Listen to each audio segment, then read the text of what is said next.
Halo semuanya, kami dari kelompok 10 akan membahas mengenai headstroke. Kelompok 10 beranggotakan Siti Mursidati, Galuh Larasati, Aisyah Amelia Surahman, dan Nabila Venelia.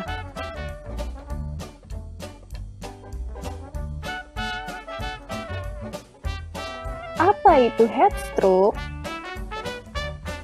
Headstroke merupakan kondisi paling berat pada tubuh akibat cuaca panas karena tubuh tidak dapat mengontrol suhu badan. Suhu badan meningkat dengan cepat hingga 41 derajat Celcius dalam 10-15 menit dan tubuh sudah tidak dapat mengeluarkan keringat. Klasifikasi headstroke.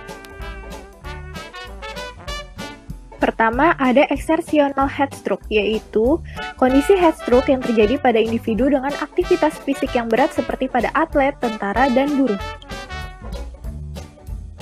Yang kedua, non-exertional headstroke. Terjadi pada individu dengan aktivitas fisik rendah seperti orang lanjut usia dan orang yang memiliki komorbiditas seperti obesitas, diabetes, hipertensi, dan penyakit jantung. Pekerja yang beresiko terkena headstroke yaitu pekerja konstruksi, pertambangan, pabrik kaca dan pabrik karet, pabrik peleburan logam, pekerja di ruang boiler, dan pekerja terpapar panas lainnya. Selanjutnya, kita akan membahas mengenai penyebab headstroke. Penyebabnya ada 3, yaitu peningkatan produksi panas, bisa disebabkan karena aktivitas fisik yang berlebih. Yang kedua, ada penurunan kehilangan panas, disebabkan oleh penurunan keringat, seperti pada luka bakar dan penggunaan obat-obatan. Dan yang ketiga, ada penurunan kemampuan adaptasi terhadap iklim. Ini biasanya terjadi pada orang-orang tertentu seperti lanjut usia, bayi, dan balita. Faktor resiko headstroke.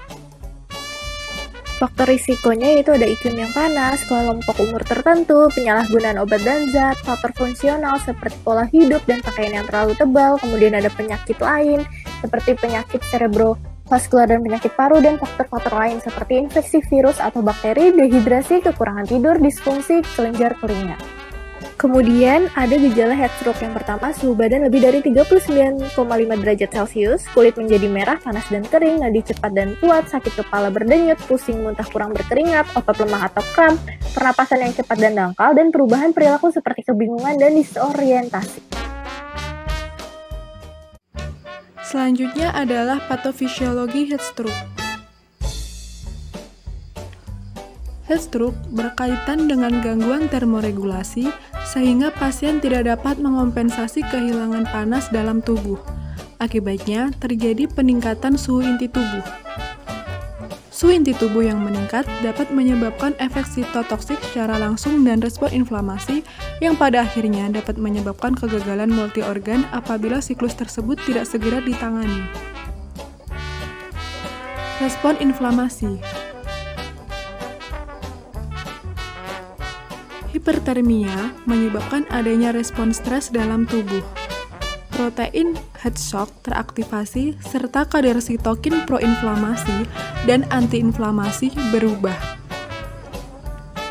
Hal tersebut menjadikan tubuh merespon dengan cara mengaktifasi sel endotelial, leukosit, dan sel epitelial untuk melindungi jaringan dari kerusakan. Hipertermia yang berkepanjangan dapat menyebabkan perubahan fisiologis tubuh seperti kegagalan sirkulasi, hipoksemia, dan peningkatan kebutuhan metabolisme tubuh. Selanjutnya ada manajemen risiko heatstroke.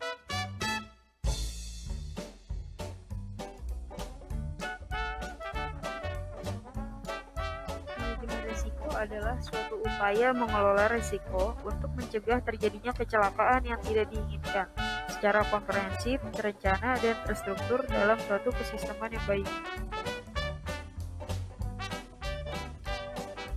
Pada step eliminasi ini, terfokus pada pengendalian sumber bahayanya itu sendiri, seperti pengendalian sumber panas di tempat kerja untuk meminimalisir risiko yang disebut serangan panas tersebut.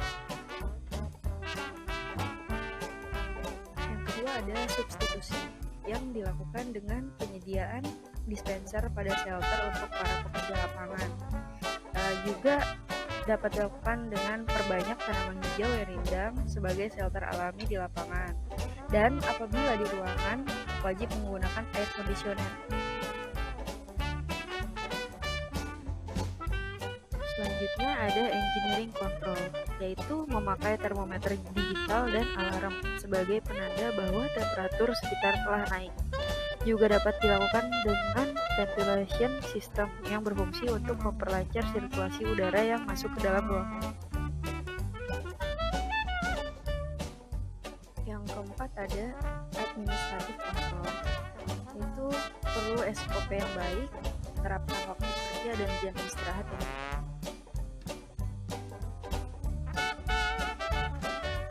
Yang terakhir ada APD atau alat pelindung diri, yang dengan menggunakan tabir surya SPF 30, kacamata UV, penutup kepala, safety shoes, dan diusahakan menggunakan pakaian yang longgar dan panjang agar sirkulasi udara ke tubuh lancar dan tertutup dari paparan panas langsung. Ini ada tata laksana K3 heat stroke.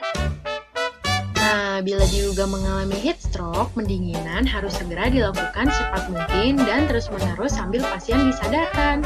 Melepaskan pakaian yang ketat dan menyemprotkan air pada tubuh menutupi pasien dengan lembaran kain yang direndam di air es atau menempatkan bongkahan es di aksial dan selangkangan dapat mengurangi suhu tubuh pasien secara signifikan.